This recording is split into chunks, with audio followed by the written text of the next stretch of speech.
Hello, my friends. It is your best friend, Justin from J Master Productions here, and welcome. We are going to talk about a couple of different topics today that were brought up to me by some friends of mine, some debates I've been having with my friends that we are going to get into here a little bit. The truth of the matter, as always, bringing you nothing but the truth to the best of my knowledge. I apologize I haven't been uploading as often. I've been quite busy with my job because, of course, in this world we need fiat currency to survive, unfortunately.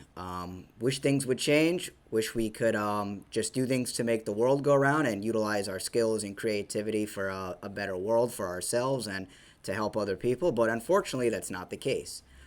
So, the first topic we are going to dive into that a friend brought up to me was why wouldn't a Jewish woman want to date someone, or a Jewish man want to date someone outside of their circle? Of course, this is a man who brought this up to me. And his question was that what he's been facing as of lately is he's been coming across a lot of Jewish women on dating apps and on these speed dating events that he goes to. And he's been saying that a lot of the Jewish women aren't interested in him because he himself is not Jewish. Something I've noticed about Jewish people, you see, I grew up in Bergen County, New Jersey, which is full of Israelis, the Hasidic Jews, the Orthodox Jews, you name it, they have all the different branches of Jewish people. And it's very clear that they stick together. More specifically, the Orthodox and the Hasidic Jews all seem to stick together. They only marry within each other. And they take the Jewish religion much more serious, that branch of it. So it's understandable why. But when it comes to maybe your European Jew, your Ashkenazi Jew, because I mainly grew up around Israelis and Ashkenazi Jews, and I noticed that they tend to stick together. They tend to help each other. They have a lot of fiat currency, that's for sure. They tend to be very wealthy. Really, the issue here is a bigger picture, which is you shouldn't want to date someone just for their religion because you're cutting out a whole bunch of people who could be a good potential partner for you. My viewpoint on religion is all bullshit. There is not that you can't learn anything positive or gain anything from religion, but the overall viewpoint that you must bow down and serve, whether it be Jesus Christ or some sort of angry God up in the clouds that's judging you, and you can't eat certain things and can't do certain things and have to wait until marriage to have sex. It's all just to suppress you. It's also that you don't look further into truth. It's so that you accept this as the truth. And a lot of people take the Bible, the Torah, very literally. The Old Testament, they take it literally, as opposed to just looking at it for the stories behind it, the metaphors, basically. So a lot of people, unfortunately, even if they don't, and I notice a lot of these Jewish women, who don't even take the religion that serious, want to date Jewish men, and vice versa as well. It's interesting because they don't follow anything that the Torah says. They don't necessarily even believe in God, some of them. They just want the title of, oh, this guy is Jewish, from a Jewish family. What I think of it ultimately is whether you're a man or woman in that scenario, you want to date someone of your religion, might even be Christian, right? Oh, I want to date a man who's Christian. It's understandable. I can understand why, because you might have shared values, shared belief systems, and if that's really what you want, then go right ahead. But think about all the people you're cutting out. If you're Jewish, especially, I don't know the exact percentage, but I know there's not a lot of people, especially here in the United States where I live, that are Jewish, right? Here in New Jersey, there tends to be a lot of Jews. But Christianity is the dominant religion here, and there's all different forms of Christianity, right? So all I'm going to say about this is you have to really think about the percent and the statistics and being realistic, because if you minimize your standards to, well, it has to be religion, you're cutting a lot of people out who might be a good potential fit for you, who might treat you well, who you might actually be compatible with, excuse me. So that's really my take on that. Is you have to see the bigger picture of things. I don't think anyone should be dating for someone's religious views, or if you are stuck in the paradigm of religion, I suggest you get out of it immediately, because quite frankly, it's not the truth. It's going to suppress you. It's going to make you view certain groups of people as bad, or even good for that matter. A second thing I wanted to mention, though, because I'm not going to spend a lot of time on these topics. That's my take on the whole dating thing when it comes to religion. You got to look past religion. We need to grow up. We can't take anything that these stories written by men, mind you, are to be taken literal. When you're dating, you can't look at someone, or it's hard. Listen, you can have preferences, of course, but you got to understand, no one is perfect. You're never going to find the perfect partner. You're going to find partners that you can get along with, that might treat you well, that you might treat well also. But your partner also is never going to be perfect. And you're both going to have to grow in truth together. And you're never going to find the whole truth in any religion out here. So that's my take on that. The second thing I wanted to bring up here, that my friend actually mentioned to me, I was talking to him a little about it this morning, was the new governor, the guy running for New York governor. Or maybe it's mayor, I don't even know. But it's basically the guy who is, he's Muslim, and I don't even think he's been a citizen here in the United States for long. And I know a lot of people are questioning if he's really a citizen or not, his immigration status. And he's guaranteeing, for young people especially, he's appealing to young people, he's guaranteeing all these free things, like free groceries, free housing, free transportation. And we all know that nothing's free. We should all be very wary when the government, especially, is offering you stuff for free. Hence, with C-19, right? What went on there when they were basically bribing people. You could get it for free today, even still, if you want, at your local CVS or whatever, or your local drugstore. But really, what's the bigger picture here is, whether it's socialism or communism, they're the same thing. What it is in a nutshell, for those of you who might not understand it, is the government is going to own all property. The government's going to own everything, and they might give it to you for free, but it's going to be limited. For example, with groceries. Yeah, you can get free groceries, but you can only get a certain amount per week. Yeah, you can get free electricity, but you can only use a certain amount per week.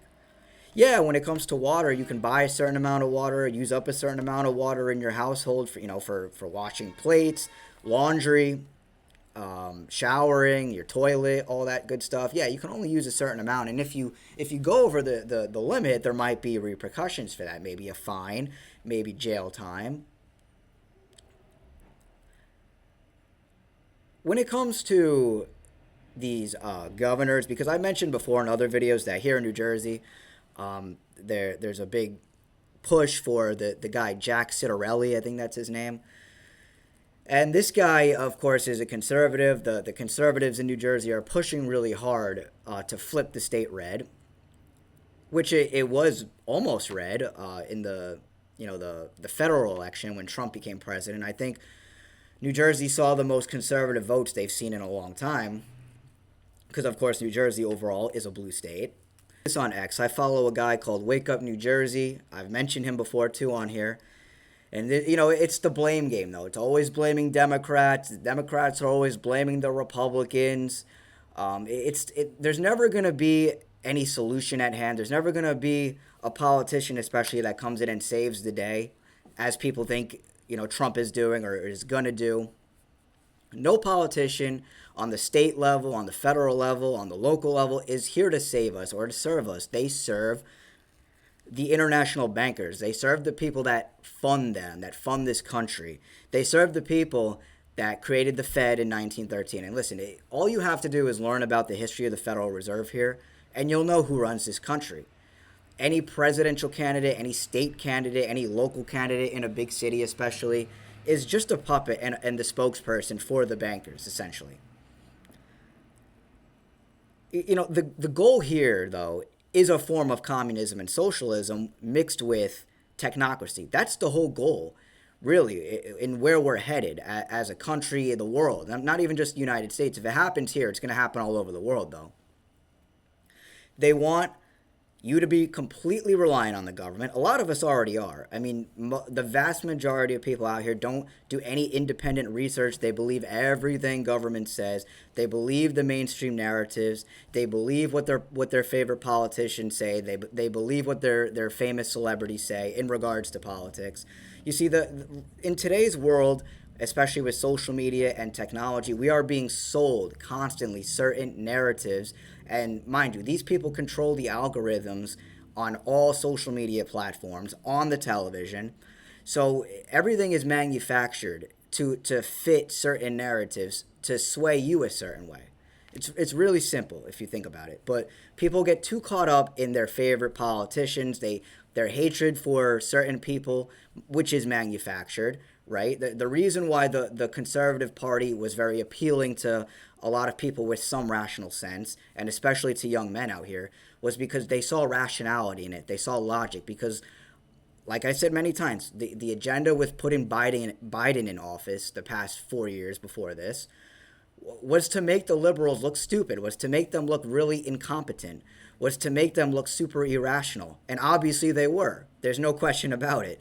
So most people out here who had a brainstem wanted to see Trump back in, wanted to see some sort of bully come in and get the gay people out, get the trans people out, get the feminine stuff out, and let's put all this masculinity back in. Let's take America back and make America great again, and make it like the old days, because a lot of people want to see how America was in the older days, right?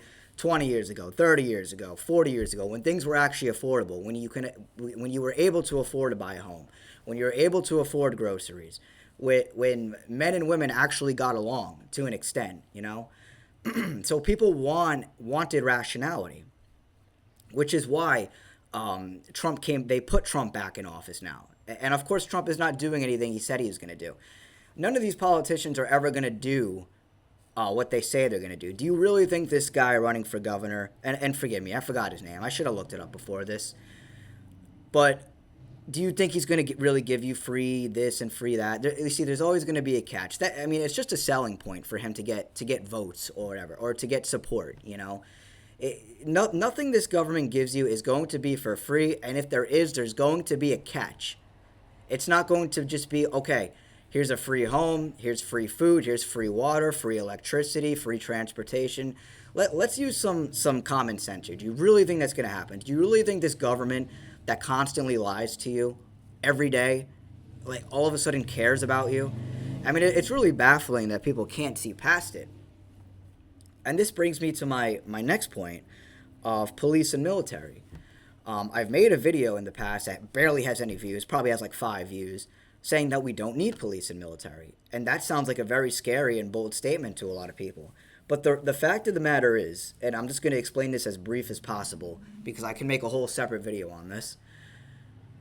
Police and military are the dogs of the elite. They carry out the bidding for the elite. They do the stuff that the elite don't want to face karma for, which might be shooting someone, hurting someone, ruining someone's life, arresting someone, putting them in a prison cell when they have no business being there. Police and military, let's say, for example, I went out to protest against being taxed, because taxes, according to the Constitution, are all illegal, especially income tax, which is the most ridiculous tax that I still can't believe people don't even rise up for. I mean, you get 20% to 30% of your income taken every paycheck by your lovely government here that you think cares about you so much. Let's say I was protesting against that. If a police officer was ordered to do so, even if he agreed with what I was saying, because technically I'm fighting for their freedoms too by protesting, because police get taxed as well, they're going to arrest me or do worse to me. If they're ordered to harm me in any way, they're going to do so. Because if they don't do it, they're going to lose their job. And their justification for it is, I'm just doing my job. Well, we need to really think about the police and military here. Because all these wars that were started or that's gone on in history are banker wars. The wars that happen in the world and in this and that the US has been through are all artificial wars. They don't just happen naturally. Human beings by nature aren't just violent. A lot of people think that humans are just violent and chaotic by nature, but we're not. We're just made to be that way because we're not properly educated from the day we come in this world. From the day we come in this world, we're taught lies, we're fed lies, we're locked up in a basically a jail cell called a classroom, and we get taught nothing that's true. I mean, I shouldn't say nothing. Obviously, we get taught 2 plus 2 is 4. We get taught how to read and write, right? But besides that, we don't get taught real history about the world. We don't get taught about our origins as humans. We don't get taught about who we really are. We don't get taught about our full capabilities as human beings. You see, the school, which is government ran, of course, it teaches you nothing of value at all. And people who dress up in a uniform, police or military, right? Back to what I was saying before. If all these wars are started by bankers, that means that the people in the military are just a bunch of dogs killing each other. That's really what it is. It's like betting on a dog in a fight of who's going to win. And listen, the occult, the actual people who started and funded the Fed, like the Rothschild, the Rockefellers, J.P. Morgans, the Warburgs, all these elite, these guys aren't actually doing any of the bad stuff. They're just carrying out orders from top. It's like a pyramid, right? From top to bottom it goes. And it's the people at the bottom that are actually initiating the violence against people, right? Because we have every right to protest and overthrow the government, but it's because of police and military that we can't do that, because obviously there's laws in place for citizens when it comes to guns, when it comes to weapons. And if we dare do anything to a police officer or something like that, it's a really big crime. And these guys who dress up in uniforms, who basically enforce man's laws, see, that's another thing too. We're following man's laws and these bankers' laws that they all made.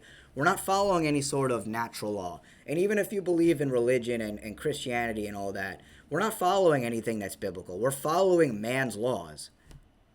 So you have to look at it from that too.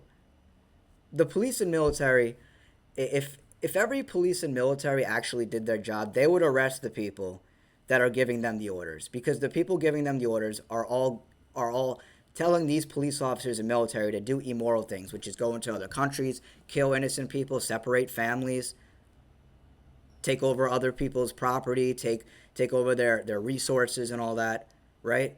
I mean, why do you think so many soldiers kill themselves on a daily basis? You see, they're getting karma. There's an average of 22 soldiers every day that kill themselves. It's because they're facing karma. All these police officers who beat their wives, right, who end up divorced and all that stuff, who end up being drug addicts and alcoholics when they retire, right?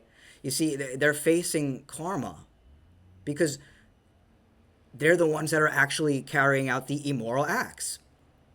It's not the people at the top of the pyramid that are doing anything violent. They're not doing it. They're just giving orders. And it's the people at the bottom that are following it because what? They're collecting a paycheck.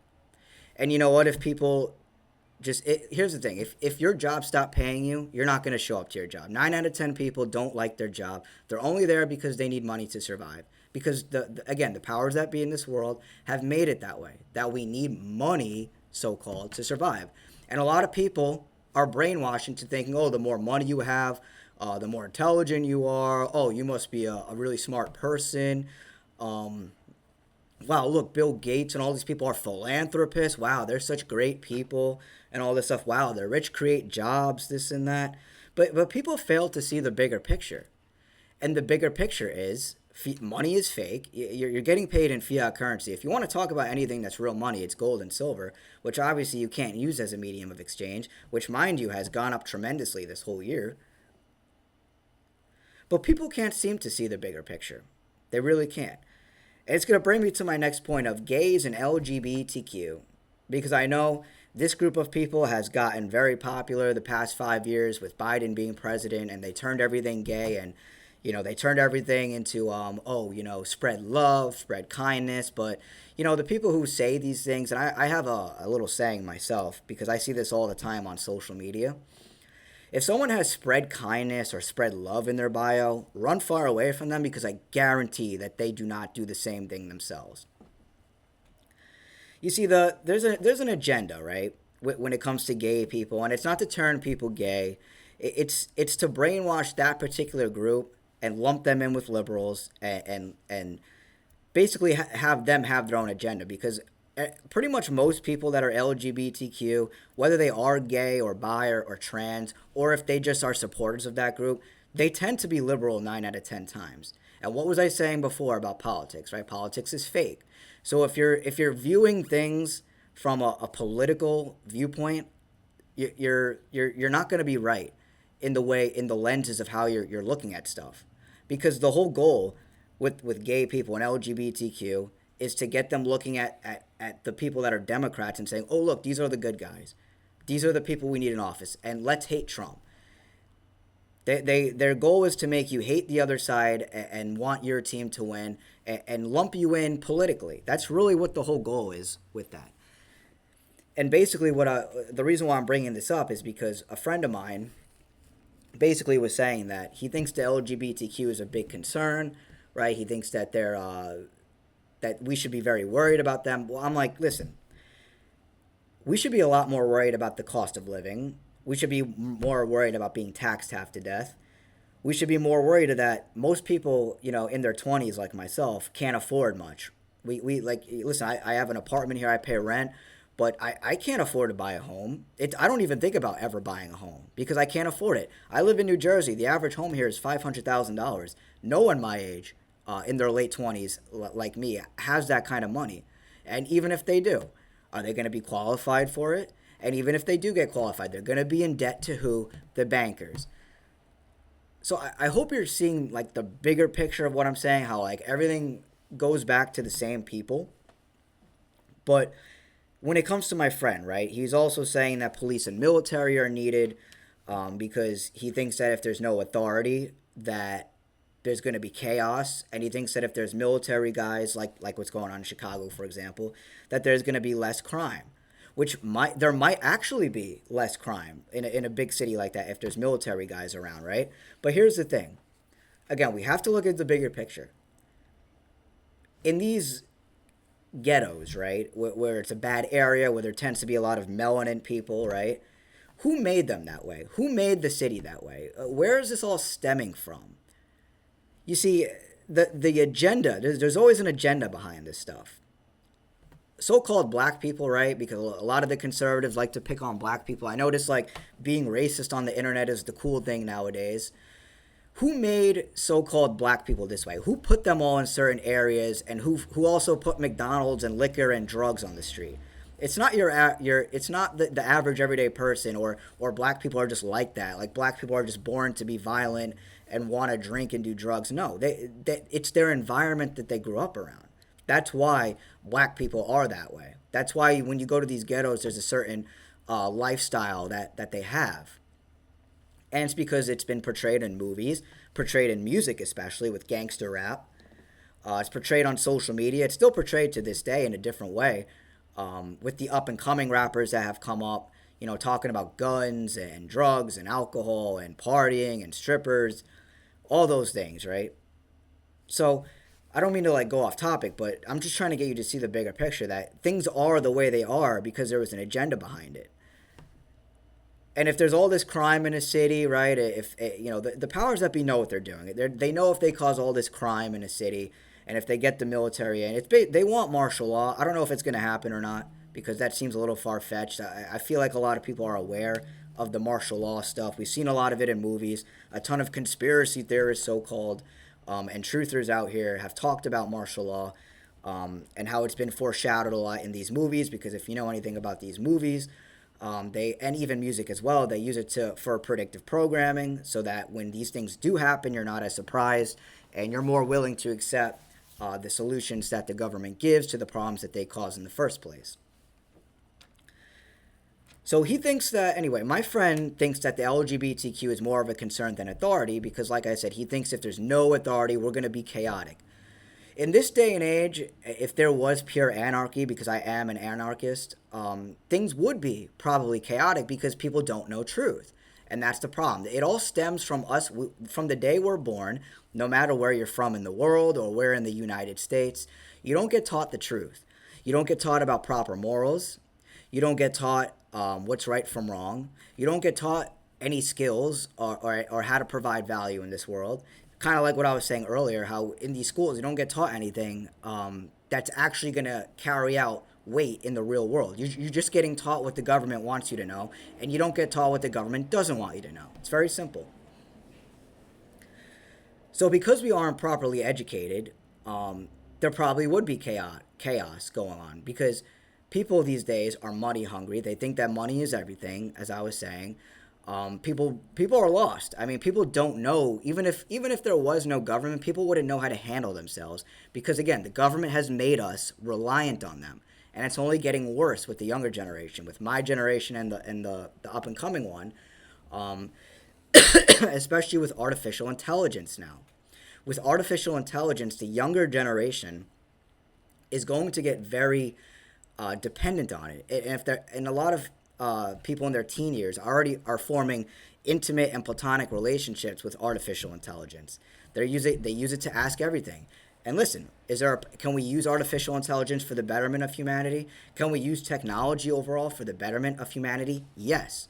But the people who started it and funded it and are controlling it are not using it for that. They are using it so that we devolve, so that we're not evolving, so that we become, again, not only reliant on the government, but on artificial intelligence, because a lot of people can't go anywhere even without their phone or access to the internet. So there's going to be a merging of government and artificial intelligence that's coming. I've spoken about it a lot. A lot of other people have spoken about it. We're on the verge of it right now. There's going to be some sort of merge of government and technology where the government... I'm getting a call. The government is essentially probably going to be one with artificial intelligence, hence the predictive crime that we've seen.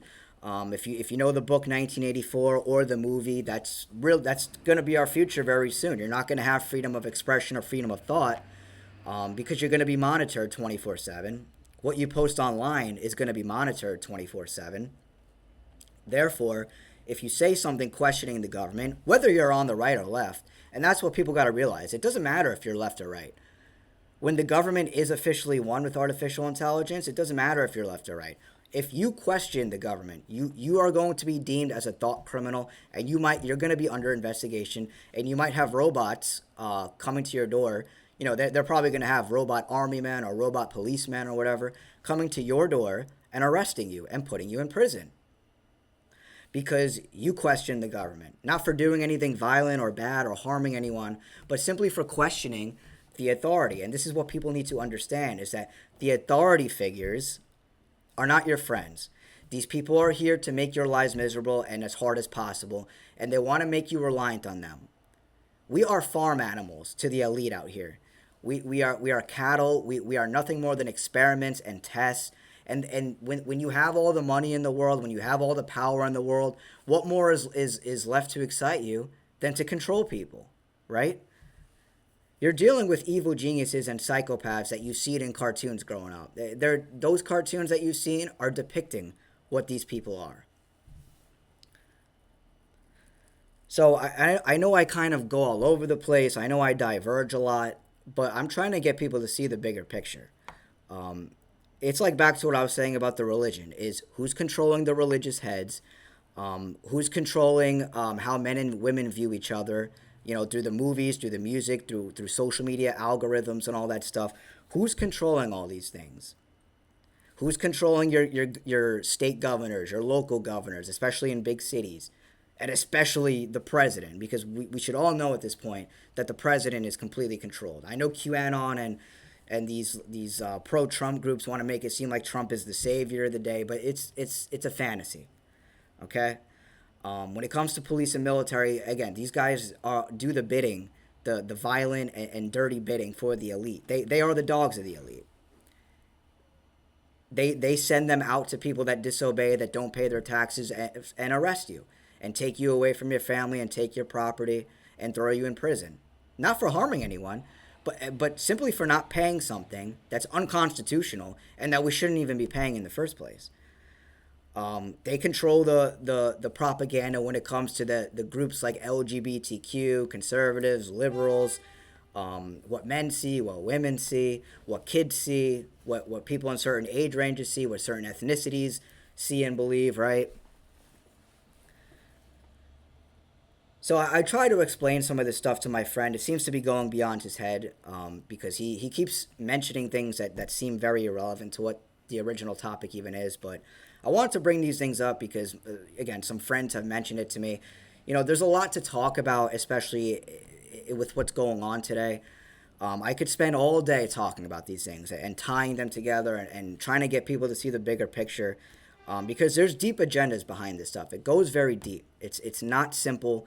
It is simple, but it goes deep, and you have to I have to like deprogram people because people have been taught a certain way, not only by the government but by their parents, their friends think certain things. There's influences in their lives that they might watch. So I'm trying to deprogram people. That's what I'm trying to do here on J Master Productions. I'm trying to get you to see the bigger picture. I'm trying to break your programming. I'm trying to get you to see that we can live better than how we're living now. So anyway, I thought it was a little ridiculous that my friend thinks that LGBTQ is more of a concern and gay people and all that because basically how it started, he said, "You're not anti-LGBTQ enough. I'm concerned." Something like that. And I was like, what? Like, why would I be? My whole take on gay people, if you want to be gay, if you want to be trans, if you want to be bisexual or whatever it is, go right ahead. Don't push it on children because pushing it on minors and on children is wrong. And that's something else the liberals did, right? To upset people and gaslight people the past 5 years. To get people to be like, wow, look how ridiculous this is. Of course it's ridiculous, but it was on purpose. It wasn't because it just organically happened or, people are dumb enough to believe it. They pushed it on people on purpose, and they were showing it to people on purpose. And it's because it was to get conservatives and just people who don't agree with all that stuff riled up. And it did. It worked like a charm. I was even getting riled up. So I definitely agree. Leave children out of the whole equation. But just because someone's gay or trans or bisexual, as long as they're not falling for the political propaganda and they understand truth and they understand morality, it really doesn't matter what someone's sexual orientation is. Unfortunately, that's not the case with most people who identify as LGBTQ. They tend to lump themselves and believe a lot of the liberal propaganda out here. But don't get it twisted. There's a ton of propaganda on the opposite spectrum with straight people, you know? So that's really my take on it. Most people aren't gay, trans, or bisexual. Ever since Trump came back in office, it's not pushed on us as much as it was. In fact, I would say it's the opposite now. That it's cool to be like, straight again and anti all that stuff. They've made it cool now because the pendulum swung from really far left to really far right now. So that's all I'm going to say. Be more concerned about being taxed in your grocery prices and your housing prices than people who identify, who have certain sexual preferences, right? Because we have much bigger fish to fry, and we have much bigger things to worry about than gay people. We really should be focusing, too, on, waking people up and realizing politics is fake. I know we want to form intimate relationships with the opposite sex or whatever, or stay loyal to whatever religion it is we might have, but we have to see the bigger picture. If men and women even want to have successful relationships, they have to break their programming because, in my opinion, what the powers that be have done is they've made men and women today, especially the young men and women, so different from each other and view things so differently that it's hard for them to even get along now. Religion, of course, is one of the biggest ways to divide people. It has been throughout history, and it's still very prevalent today. And we really need to stop giving police and military respect. We really do. We have to let these guys know, hey, you guys are the ones that take away people's God-given right and freedom just because you want to collect a paycheck or you want to have just some sort of power over the average everyday person, right? Because a lot of people are cops just because they want to bully people. So I'm going to leave it at that. I already went really long here. I don't want to go any longer. I try to not make my videos too long. But anyway, let me know what you guys think. Stay tuned for my next episode. I got a little surprise for you for Halloween coming up. I'm going to be wearing a costume let me know if you guys are doing anything for Halloween. Follow me on social media so you can see some of my Halloween plans, and you can see how I live life, and you can hear other sides of what I say, my tweets, my 2 cents on certain things. Besides just YouTube. YouTube is for my longer videos, but I post clips on my social medias. I'll tweet certain things, and you can also see how I live my life. So let me know what you guys think. Please like, share, subscribe, leave a comment, and I'll see you guys in the next one.